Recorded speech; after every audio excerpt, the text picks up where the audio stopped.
ఒక జేఏసీగా తెలంగాణ రాష్ట్రంలో నిర్మాణం చేసే క్రమంలో మన జాతి ముద్దుబిడ్డలైనటువంటి మహబూబాద్ ఎంపీ బలరాం నాయక్ గారిని శివనాకల్ ఎమ్మెల్యే అన్న జాటూరు రామచంద్ర గారిని డిప్యూటీ స్పీకర్ గారిని ఇక్కడ ఉన్నారని తెలిసి వారిని కలిసి ఈరోజు రాష్ట్రంలో అత్యంత ప్రాధాన్యత ఉన్న అంశం ఏదైతే ఉందో సుప్రీంకోర్టులో ఎస్టీలను లంబాడీలను ఎస్టీ జాబితాను తీసేయాలంటే అంశం ఏదైతే ఉందో దాని మీద మాట్లాడడానికి వచ్చారు.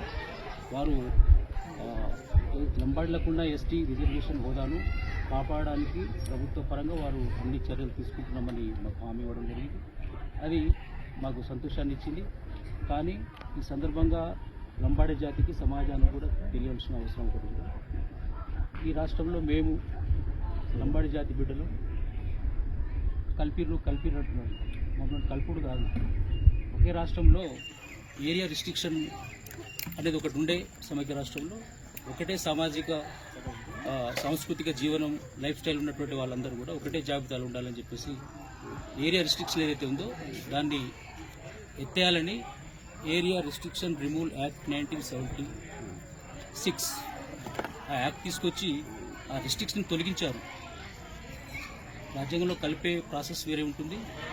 ఈ రిస్ట్రిక్షన్ని తీసేయడం వల్ల ఒకటే సామాజిక వర్గం ఉన్నటువంటి లంబాడాలు ఈ ప్రాంతంలో యానాదులు ఎరుకల వాళ్ళు రాజ్యాంగంలో 342 ఆర్టికల్లో చేర్చడం జరిగింది. ఆదివాసీ సోదరులు అందరూ కూడా ఇది తెలుసుకోవాలి.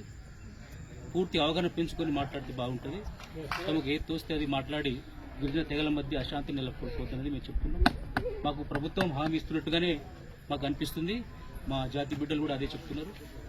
కానీ జాతి అలర్ట్గా ఉండవలసిన అవసరం ఉంది. శాంతియుత మార్గంలో ఐక్యతను చెప్పుకోవాల్సిన అవసరం ఉందని మేము గుర్తు చేస్తున్నాం. అందుకోసం రాష్ట్ర వ్యాప్తంగా రాజకీయ పార్టీలకు అతీతంగా వ్యక్తులకు అతీతంగా మేము ఒక జేఏసీ ఏర్పాటు చేయబోతున్నాం. అది శాంతియుత మార్గంలో మేము దాన్ని నిర్వహించబోతున్నాం. దానికి వైలెన్స్ ఎక్కడ కూడా లేకుండా ఒక ఐక్యతను చాటుకునే క్రమంలో ముందుకు తీసుకెళ్తామని స్పష్టం చేస్తున్నాం. లంబాడీ జాతి అలర్ట్గా ఉండమని మేము కోరుతున్నాం.